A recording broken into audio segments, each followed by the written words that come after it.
So that was one of these ones. This one here being made, in fact. But last time I proudly showed off this batch here in the second quadrant that I done, and the time before that I just finished this one. So yeah, now I've completed loads more yellows for a bunch of for various jackets, but this is one of them, the banana Chanel. And then I've also done some oranges, loads of different oranges. There's that reddy orange, and then there's the pumpkin orange, and then these are a mix of transparent glass and frosted glass, and they look like blood orange soft drink, you know, that mineral water, flavored mineral water, or orange soda. They're gorgeous, and the camera's not really picking up how gorgeous they are. Anyway, so yeah, some of the oranges are for this, some of them are earmarked for other ones. But yeah, and I thought I'd show you a little clip of how they are made.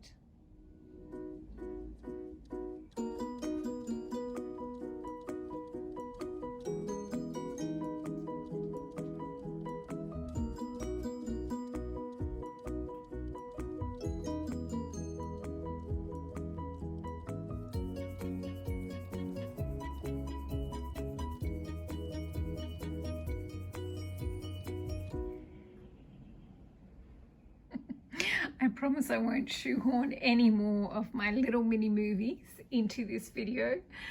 But yeah, so that's how they're made. Basically, you just thread your quite long bit of thread and lay down 3 heavy beads in the center, and then do 1 layer of the seed beads.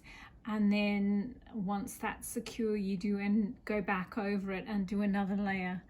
And that is how you get these trusty little bead clusters, which as you can see in this jacket here, which is going to be redone, there's big beads, but unfortunately they're quite flat. That's just how they're made. But if I use these bead clusters as sort of a default big bead, they would just have so much depth and look so much more fabulous. So that is why I'm making them. And I decided that these ones I was going to use on something else, but I've decided that when I redo this one here, I am going to use these gorgeous ones with the cube beads. So I'm looking forward to that. So yeah, and these ones here with the, I'm not sure if you can tell, but the ones on the right, the yellower ones, whereas the ones on the left are sort of more musty. Yeah, the smaller mustardy ones, they just took forever because they're that much smaller. So yeah, that was not fun, but I kind of got into it and I was quite determined. So yeah, and I like how these ones sort of look like corn, like cartoon bits of corn. Very cool. And yeah, so that's kind of it. Once I just have this corner here to go,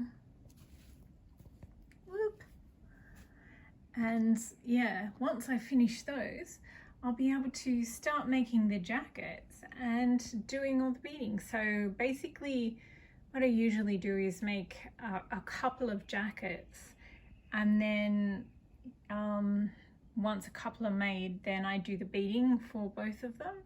So yeah, so that's why I have a couple, sort of, that one's half done, but yeah.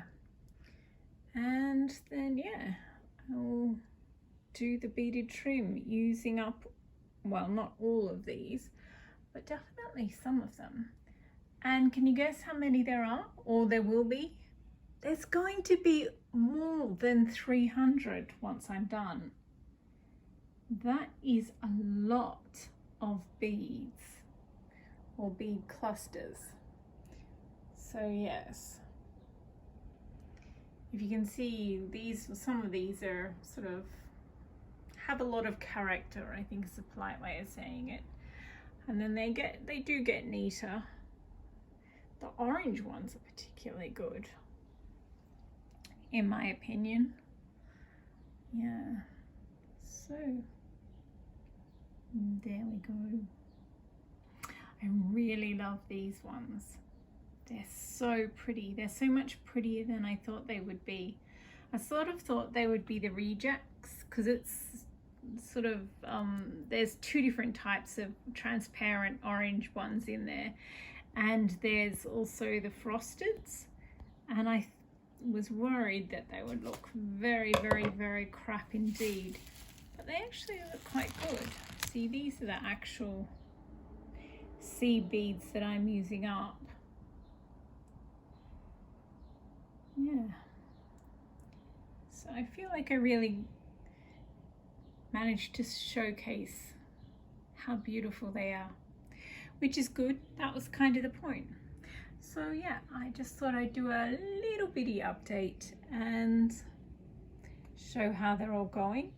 And now I shall get back to it. And it's not long before you will be refreshed and redone using fabulous bead clusters.